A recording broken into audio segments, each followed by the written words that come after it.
শুরু করে বললাম আলহামদুলিল্লাহ, পুরা দেশ জুড়ে যে বিষয়ে উদ্বিগ্ন ছিল যে মাওলানা মহিবুল্লাহ মিয়াজি সাহেব উনি নিখোঁজ, উনি গুম হয়েছেন।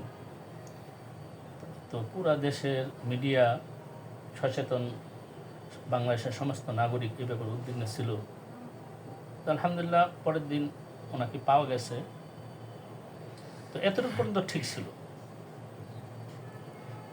মোট কথা হলো ওনাকে পাওয়া গেছে, কিন্তু পরের দিন আবার যে বিদেশি একজন সাংবাদিক জুলকারনাইন স্যার, ওনাকে সম্মান নিয়ে কথা বলতেছি, উনি দেখালেন যে না, মহিবুল্লাহ মিয়াজি সাহেব উনি গুম হন নাই, উনি নিজে নিজে চলে গেছেন, এবং উনি বিভিন্ন ফুটেজ এগুলি নিয়ে হাজির করলেন। তো আমার মনে হয় যে এখানে প্রশাসন, আমি এখানে যারা আছে গাজীপুরের প্রশাসন সবাইকে চিনি, ব্যক্তিগতভাবে চিনি, ওরা খুব যোগ্য ভালো মানুষ, কিন্তু ওনারা তাড়াহুড়া করতে গিয়ে কিছু ভুলের শিকার হয়েছেন বা ভুল করে ফেলেছেন। মহিবুল্লাহ মিয়াজি সাহেব উনি যে প্রথম স্টেটমেন্ট দিয়েছিলেন যে ওনাকে গুম করা হয়েছিল অ্যাম্বুলেন্স দিয়ে, এই কথাটাই সঠিক। কিন্তু এরপরে যে ফুটেজগুলি দেখানো হয়েছে যে বিভিন্ন বাস স্ট্যান্ডের ভিতরে বা টিকিট কাউন্টারে যে ফুটেজে যে মানুষগুলির চেহারা দেখা যাচ্ছে, এই চেহারাগুলি কিন্তু উনি নয়। তারপরে পরের দিন ওনাকে যখন থানায় নিয়ে যায়, ওনার দুইটা ছেলে ছিল, এখানে ওনার জামাতা আছে, এটা ওনার ছোটো ছেলে, এটা বড় ছেলে। তো ওনার ছোটো ছেলেকে নিয়ে লকআপে নিয়ে রাখে, 3-4 ঘন্টা লকআপে ছিল, 4 ঘন্টা। তখন বড় ছেলে এগুলি দেখে খুব উদ্বিগ্ন হয়ে যায়, খুব ভয় পেয়ে যায়। তখন তারা পুলিশ যেভাবে বলছে সেইভাবেই তারা ভয়ে ভয়ে স্টেটমেন্ট দেয়, কারণ ওদের সামনে ওই যে ফুটেজগুলি যখন দেখানো হয়েছে তখন ওরা বুঝতে পারে মিথ্যা, কিন্তু কেউ ছিল না, এই জন্য তারা ভয়ে তারা যেভাবে বলছে সেইভাবে স্টেটমেন্ট দেয়। তো আলহামদুলিল্লাহ, তো ভুল মানুষ মাত্র হয়, ভুল থেকে মানুষের উচিত হলো শিক্ষা নেওয়া। আমরা চাইব যে এই ঘটনার পিছনে কারা জড়িত, প্রশাসন যেন এটা খুঁজে বের করে। কারণ আমরা দেখেছি যে হাসিনার সময় কিভাবে গুম খুন করা হয়েছে, কত মানুষের মানে তাজা প্রাণ ঝরে গেছে। তা আমরা এই দেশে আর গুম খুন ফেরত চাই না। এই জন্য এই মহিবুল্লাহ মিয়াজি সাহেব, ওনাকে কেন গুম করা হলো, এর পিছনে কারা আছে। তো ওনাকে এর আগে ইসকন হুমকি দিয়েছে, এখন ইসকন কি এই কাজটা করেছে, না যারা পলাতক আওয়ামী লীগ তারা এর পিছনে কোনো ইন্ধন যোগাচ্ছে, অথবা বিদেশ কোনো গোয়েন্দা সংস্থা এর পিছনে জড়িত, এইটা আমাদের জানার অধিকার আছে এবং এটা জানা খুবই প্রয়োজন। এর সাথে দেশের স্বাধীনতার সার্বভৌমত্ব জড়িত, এর সাথে দেশের ভিতর যে একটা মানে হিন্দু মুসলমান একসাথে এই দেশের ভিতরে থাকতেছে, কোনো দিন মারামারি নাই, কাটাকাটি নাই। তো এর পিছনে অন্য কোনো চক্রান্ত আছে কি না, এই গুমটা যদি আমরা সুষ্ঠু তদন্তের মাধ্যমে বের করতে পারি, তাহলে আশা করি এই সমস্যার সমাধান হয়ে যাবে। তো আলহামদুলিল্লাহ, এখানে ওনার বড় ছেলে, এটা ছোট ছেলে, এটা ওনার জামাতা। তো আমি ওনাদের মুখ থেকে আমরা সেটা জানতে চাইবো যে আসলে ওই দিন কী হয়েছিল, যে আপনি একটু বলেন। আসসালামু আলাইকুম রহমতুল্লাহ বারাকাতু। আমি মুফতি মহিবুল্লাহ মিয়াজের বড় ছেলে মোহাম্মদ আবদুল্লাহ।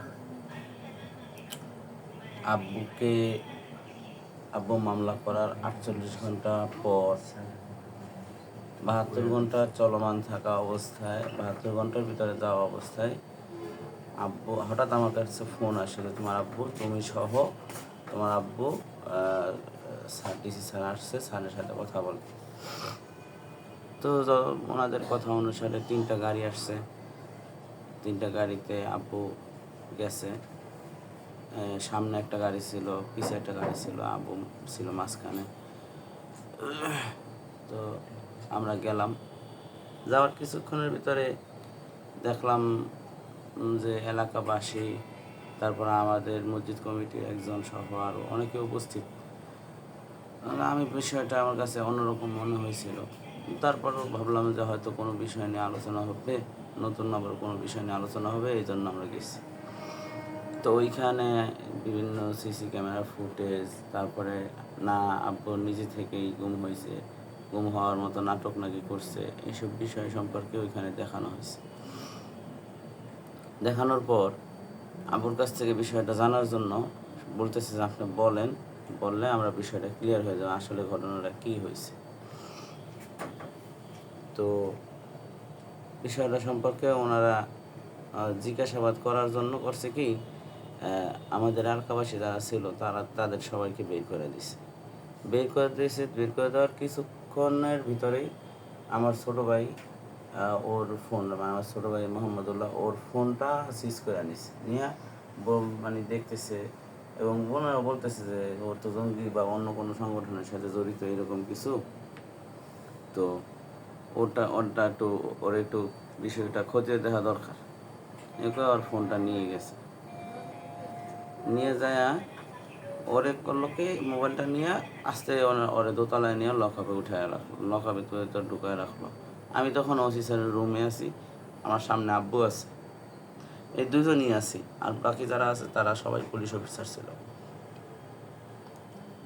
তো এক পর্যায়ে বিভিন্ন ধরনের একটু ভয়ের মতন দেখানো হয়েছে। দেখেন আপনার ছোটো ছেলে কিন্তু অলরেডি লকআপে ঢুকাই রাখছি, এখন আপনি যদি স্বীকার না করেন, বিষয়গুলো যদি স্বীকার না করেন তাইলে কিন্তু অন্য রকম পরিস্থিতি যাবে।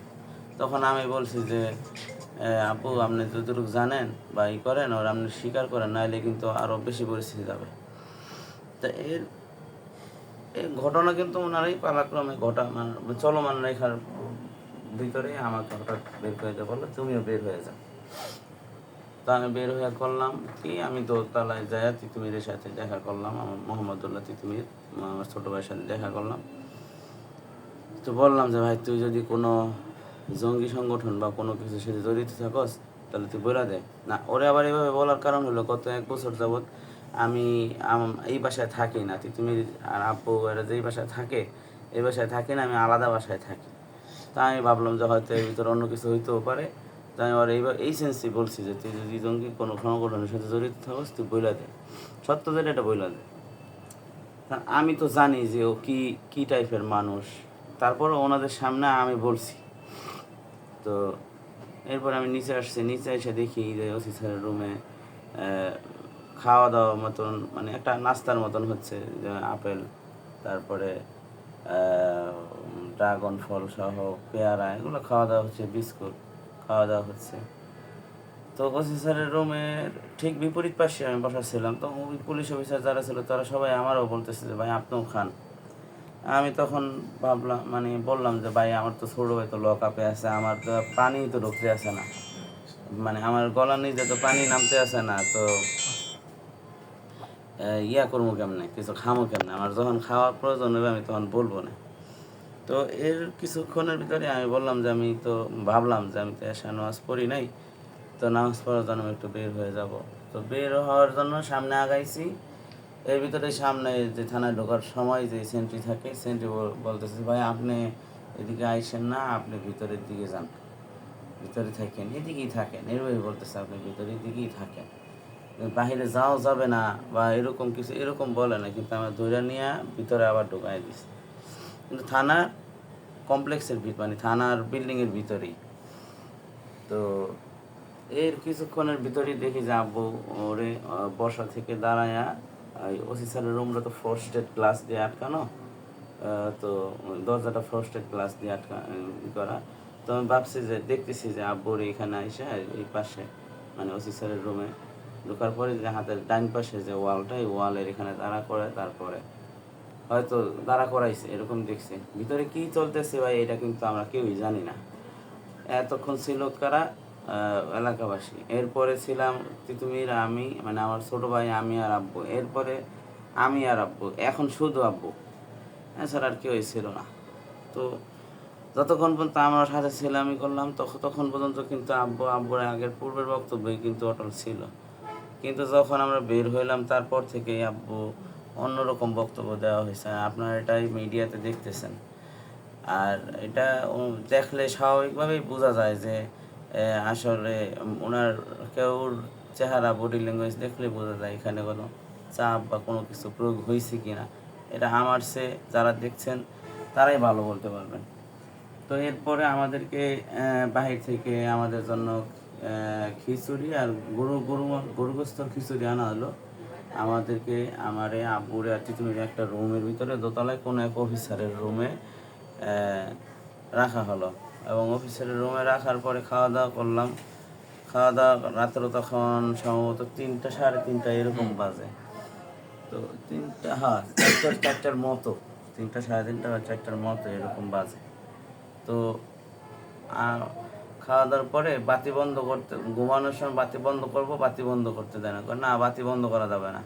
তো এর ভিতরে দেখে আমাদের রুমের ভিতরে একজন পুলিশ অফিসার রুমের ভিতরে চেয়ারের উপরে বসে বসে উনি আমাদের পাহারা দিচ্ছে, আবার বাহিরে আরেকজন পাহারা দিচ্ছে। মানে অবস্থাটা এমন হয়েছে যে রানিং অবস্থা, মানে এই অবস্থায় যেন আমরা 3জন যে কোনো বিষয় নিয়ে আলাপ আলোচনা করবো বা কথা বলবো, ওইটারও সুযোগ ওইরকম, মানে পরিবেশটা ওইরকম ছিল না। তো সকাল হয়েছে, সকাল হওয়ার পর আব্বুর জন্য নাস্তা আনা হয়েছে। নাস্তা নেওয়ার প্রায় 1.5 ঘন্টা পরে আব্বুরে নাস্তা দেওয়া হয়েছিল। বলতেছে যে অনুমতি নিয়ে তারপর নাস্তা দিতে হবে, এরকম বলতেছিল। যাই হোক, হয়তো ওনাদের থানায় অনুমতি নিয়ে নাস্তা দিয়ে দেওয়া লাগে, এরকম কিছু। তারপরে কিছুক্ষণের ভিতরেই আমাদের যে তদন্তকারী কর্মকর্তা স্যার উনি আসলেন। আসার পরে বললেন যে কোর্টে যেতে হবে। পরে 2টা সিএনজি নিয়ে আসলাম, কোর্টে গেলাম। কোর্টে আব্বুর বক্তব্য নিল। কোর্ট থেকে থানায় আসলাম, থানা থেকে আমার বাসায় এসে বাসায় আমাদের জিম্মায় রেখে চলে গেছে। তো কোর্টে যাওয়ার পরে আমি আমার যেই অফিসার ছিলেন, আমার মামলার যে আইও ছিলেন, ওই স্যারের আমি জিজ্ঞেস করলাম, স্যার এটা বিষয়টা কীরকম হইতে পারে, বা আমি তো জানি না কী হতে পারে। আমি তো আপনাদের যেটা অভিজ্ঞতা আছে বা বলেন কী হতে পারে। এখান থেকে হয়তো আদালত হয়তো রিমান্ডও নিতে পারে, অথবা আরও অধিকতর জিজ্ঞাসাবাদের জন্য যে কোনো পদক্ষেপে নিতে পারে, অথবা বাসায় পাঠিয়ে দিতে পারে। তবে আমার মনে হয় তোমার আবার হয়তো বাসায় পাঠিয়ে দেওয়ার সম্ভাবনা আছে, এরকম বলছে। তো আমি ওইরকম সম্ভাবনার উপরেই মোটামুটি একটা রেখা পরে আমি ওখান থেকে পরে তো থানায় আসা পরে বাসায় দিয়ে গেলাম। তো আপনারা তো জানেন বা দেখছেন, চিঠির ভিতরে ভাষ্য অনুসারে লেখা ছিল কামরূপ কামাখ্যা থেকে করা হইতেছে। তো এক সময় এমন পর্যায়ে যাবে যখন পাগল হয়ে রাস্তায় দৌড়ানো হবে। তো এইটাই গতকালকে ঘটছে। তারপরে যে কোনোভাবে হোক আবার এলাকা ধরে নিয়ে আসছে। একটা মানে দিলেন, বক্তব্য দিলেন, আগের আপনার বাবার প্রথম বক্তব্যের সাথে এটা সাংঘর্ষিক ছিল, হ্যাঁ, এইটা কেন দিলেন? এইটা দিছি হলো আগের বক্তব্য আর পরের বক্তব্য কিন্তু এক না। আগে বলছিল যে আমার অ্যাম্বুলেন্সে করে নিয়ে যায়, আমারে এই কাজ করছে, মানে ওনার সাথে যে ঘটনাগুলো করছে এটা বলছে। কিন্তু যখন আমরা আলাদা হয়ে গেলাম, মানে আমাদেরকে একটু টেকনিক্যালভাবে আলাদা হয়ে গেছে, করার পরে আমরা বুঝতে পারছি যে হ্যাঁ এখানে কিছু একটা তো হয়েছে, না হইলে একটা মানুষ মাত্র এই কথা বলছে, আবার এরকম কথা বলতেছে। আপনার বাবা কি 17 বছর যে একটা শিক্ষক মানে ছিল, ইমাম ছিল, কোনো দিন মানে এই ধরনের কোনো পাগলামি বা না না না না পাগলামি বা উল্টাপাল্টা কোনো সময় কোনো কিছু করে নাই বা করে নাই। তো ওই আবার বলতেছে যে মাঝে মাঝে ইদানিং নাকি আব্বু অন্যরকম কথা বলে জুমার বয়ানের ভিতরে। আসলে জুমার বয়ানের ভিতরে অন্যরকম কথা বলে এরকম কোনো রেকর্ড নাই। হ্যাঁ, হইতে পারে জুমার বয়ানের ভিতরে অন্যরকম বলে, এরকম কোনো রেকর্ড না। হইতে পারে জুমার বয়ানটা একটু দেরি হয়, এতটুকু, এছাড়া বেশি কিছু না। আচ্ছা, ওনার ভিডিও ক্লিপের ভিতর যে ছবিগুলো দেখাচ্ছে, এই ভিডিও ক্লিপের ভিতর তো উনি না। দেখেন, তো প্রথম ভিডিও ক্লিপে যে আব্বু হাইটা যাইতেছে এটা ছিল স্পষ্ট, কিন্তু পরবর্তীগুলো কিন্তু অনেকটা অস্পষ্ট, কিন্তু অবয়বটা অনেকটা ওইরকম। এখন মাস্ক পরা ব্যক্তি, তারপরে আবার আরেকটা ভিডিও দেখলাম যে সেম আব্বুর মতনই উঁচা লম্বা, চেহারার মানে কালারও এক না, হাঁটাও তো এক না, হাঁটাও অনেকটা মানে হাঁটা তো একই না। এখন তাহলে এটা কিভাবে ওই ক্যামেরার ফুটেজের উপরে আন্দাজ অনুমান ভিত্তিতেই করছে। আবার দেখেন, ওনারা বলতেছে যে আব্বু গাজীপুর থেকে গাবতলী গেছে, গাবতলী বাসের টিকিট কেটে পরে গেছে। আবার ওনারাই বলতেছে ও গাজীপুর থেকে গাবতলী গেছে, গাবতলী বাসের টিকিট কাটছে, ওই মেসেজ আব্বুর মোবাইলে আসছে। আব্বু আবার মনিরুল ইসলাম না কই নামের লোক, ওনারা এই মেসেজ ফরওয়ার্ড করছে। আবার ওনারাই বলতেছে যে গাজীপুর থেকে গাবতলী যাওয়ার পথে আব্বুর মোবাইলটা পকেট থেকে কেউ নিয়ে গেছে।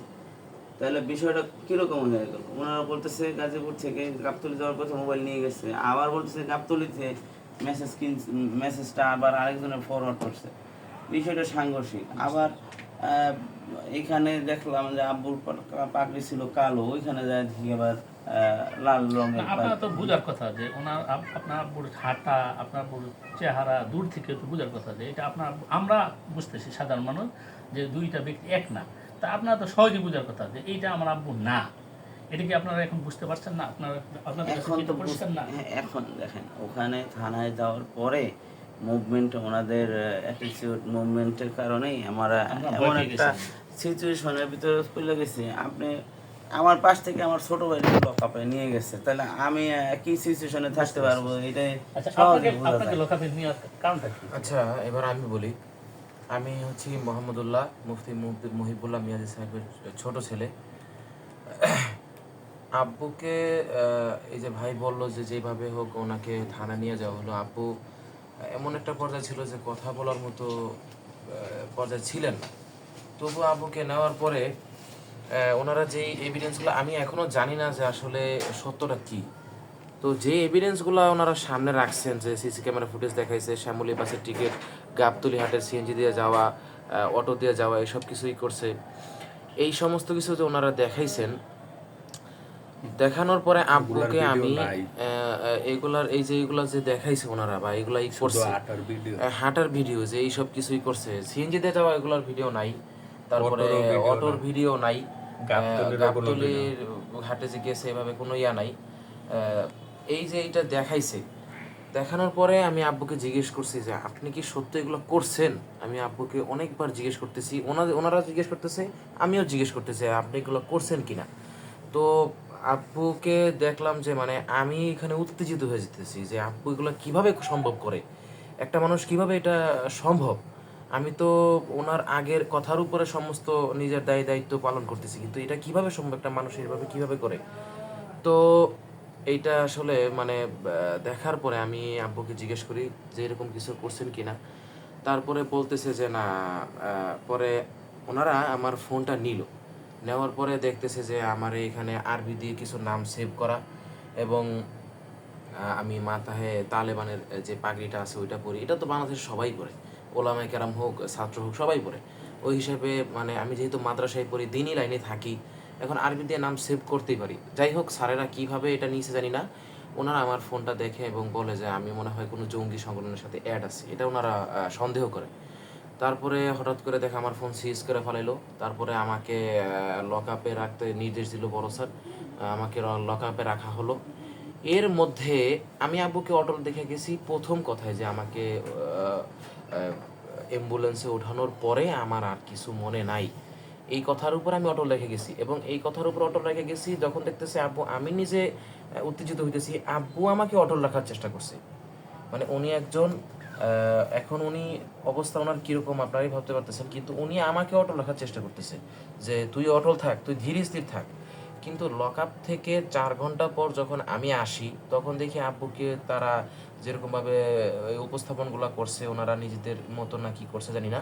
তো ওই হ্যাঁ, আব্বু বলতেছে হ্যাঁ আমি অটোতে করে ওইখানে গেছি, অটোতে যেতে করে ওইখানে গেছি, মন চাইছে ওইখানে, আমার কানে কানে কে যেন বলতেছে আমি এরকম গেছি।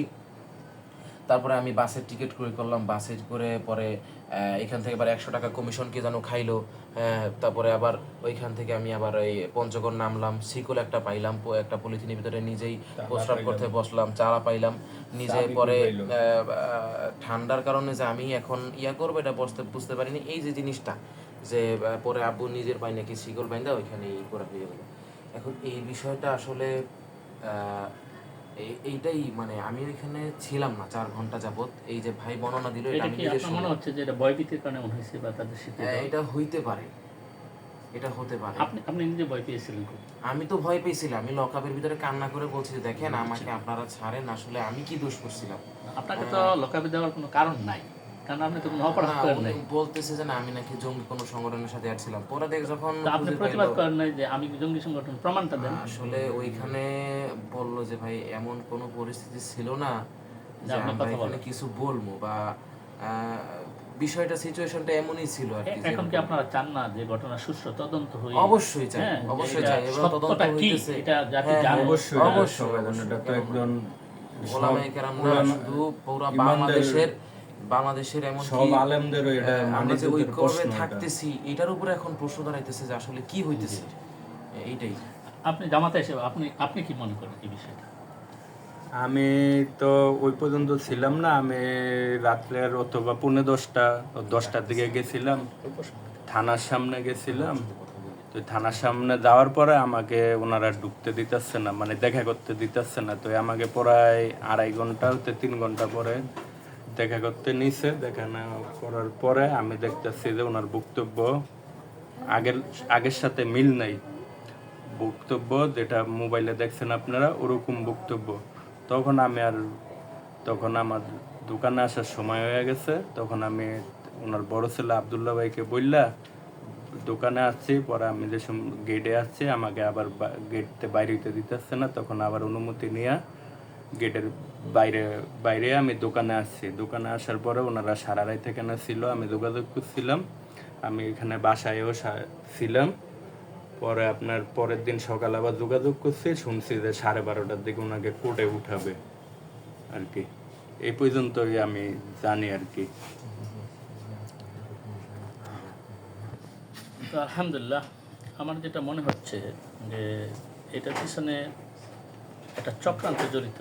কারণ জুলাই বিপ্লবের পরে এদেশের মানুষ আলেমুলামাদের প্রতি যে শ্রদ্ধা, ভালোবাসা, সম্মান ছিল, এটা যাতে ভেঙে দেওয়া যায়, এর পিছনে গভীর চক্রান্তের একটা অংশ যে ওলামায়ে কেরামের মধ্যে একটা প্রতারণা, ধোঁকা, একটা বেলকিবাজি, বাটপারি এই ধরনের স্বভাব আছে। এই ধরনের একটা নেগেটিভ তৈরি করার জন্য এটা হতে পারে।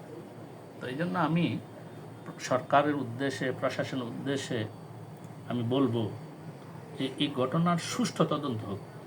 আমি এখানে মুয়াজ্জিন সাহেবের সাথে কথা বলেছি, উনি বলল এর আগেও ওনাকে অনেক চিঠি দিয়েছে এবং উনি প্রশাসনের এখানে যারা কমিটি আছে তাদের সাথে এই বিষয়টা জানাইছিলেন উনি, এবং ওনারা প্রশাসনকেও জানাইছে যে এখানে ওনাকে পুরো চিঠি দেওয়া হচ্ছে, হুমকি দেওয়া হচ্ছে।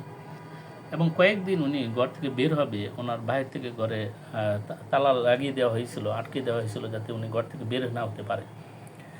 তো এই বিষয়গুলি সত্যিই খুব উদ্বেগজনক। তো আমরা জানি না আসল ঘটনা কী।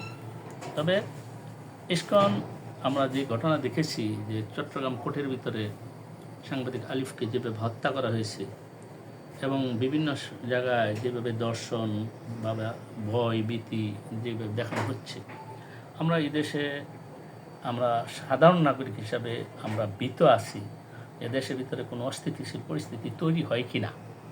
এই জন্য আমি ব্যক্তিগতভাবে সরকারের নিকট এবং প্রশাসনের নিকট আমরা বলবো কারো উপরে দোষ চাপাচাপি, দায় চাপা দেওয়া দেই এইগুলি বন্ধ করে ঘটনার যাতে সুষ্ঠু তদন্ত হয়। এখানে ভিডিও ফুটেজ এবং যে চিঠিগুলি আছে এই চিঠিগুলি কার লেখা হতে পারে, এইগুলি এখানে কারা আসা যাওয়া করছে, এখানে কিছু ভিডিও ফুটেজ তাদের কাছে আছে। এর পাশে ওনার বাসার পাশে একটা আম গাছ আছে, আম গাছের ভিতরে তাবিজ আছে এবং একটা প্যারেক ঢুকানো আছে। তো এখানে এইগুলি যদি তদন্ত করা হয়, এদেশের গোয়েন্দা সংস্থা আমি জানি অত্যন্ত মানে দক্ষ। তো তারা যদি এই সুচারুভাবে একটু খেয়াল করে তারা যদি তদন্তগুলি করে, তাহলে আমার বিশ্বাস যে এই ঘটনার পিছনে কারা জড়িত আছে এটা বের হয়ে যাবে। আল্লাহ তাআলার কাছে আমরা দোয়া করি এবং সাথে সাথে ইসলামিক যে দলগুলি আছে, এমনকি অন্যান্য যত দল আছে, বিএনপি সহ অন্যান্য যত দল আছে, সমস্ত দলের উচিত হবে এই বিষয়টাকে নিয়ে সরকারকে চাপ দেওয়া, যাতে ঘটনার যারা জড়িত আছে তাদেরকে, প্রকৃত দোষীদেরকে খুঁজে বের করে দৃষ্টান্তমূলক শাস্তি দেওয়ার ব্যবস্থা করুক, যাতে এই ঘুম নামে কোন শব্দ এই দেশে কোনো ব্যক্তি, কোনো প্রতিষ্ঠান উচ্চারণ করতে পারে। আল্লাহ তাআলা আমাদের সবাইকে ওনার রহমতের দ্বারা আচ্ছাদিত করুন। ওয়া মা তৌফিক ইল্লা বিল্লাহ। আসসালামু আলাইকুম ওয়া রাহমাতুল্লাহি ওয়া বারাকাতুহু।